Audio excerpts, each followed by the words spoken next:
நம்ம வாழ்க்கையில பல நேரம் நாம நல்லதுதான் நினைக்கிறோம். நேர்மையா தான் இருக்கிறோம். ஆனா ஏன் உழைப்புக்கு பலன் வரல?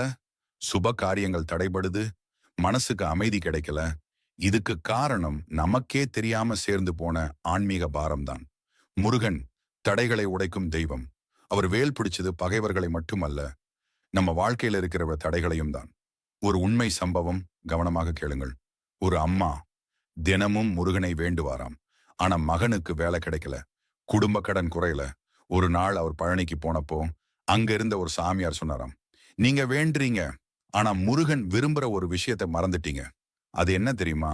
மனசு பிளஸ் ஒழுங்கு பிளஸ் நம்பிக்கை. இந்த 3ம் சேர்ந்த வழிபாடு. முருகன் அருள் தரும் எளிய வழிபாடு. இந்த வழிபாட்டை செவ்வாய்க்கிழமை மாலை செய்யுங்கள். முதலிரு குளிச்சு சுத்தமான உடை போடுங்க. முருகன் படம் அல்லது வேல் முன்னால் ஒரு அகல் விளக்கு வையுங்கள்.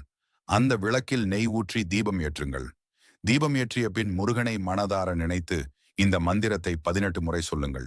என் வாழ்க்கையை வழிநடத்தும் முருகா போற்றி. அதன் பிறகு 2 நிமிடம் அமைதியா உட்கார்ந்து உங்கள் கவலைகளை முருகனிடம் ஒப்படையுங்கள். இந்த வழிபாட்டின் பலன், இந்த வழிபாட்டை தொடர்ந்து 5 செவ்வாய்க்கிழமை செய்தால் மன அழுத்தம் குறையும், வீட்டில் அமைதி நிலை பெறும், நல்ல செய்திகள் மெதுவாக வர ஆரம்பிக்கும், தடைப்பட்ட விஷயங்கள் நகரும், சில நேரம் உடனே மாற்றம் தெரியாது. ஆனா முருகன் உங்களை சோதனை இல்லாம விடமாட்டார்.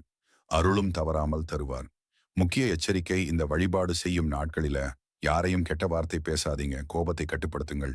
இது வேலை செய்யுமான்னு சந்தேகம் வைக்காதீங்க. நம்பிக்கைதான் இந்த வழிபாட்டின் உயிர். முடிவில் ஒரு வேண்டுகோள். இந்த வீடியோ உங்களுக்கு கொஞ்சமாவது அமைதி கொடுத்திருந்தா லைக் பண்ணுங்க. சப்ஸ்கிரைப் பண்ண மறக்காதீங்க.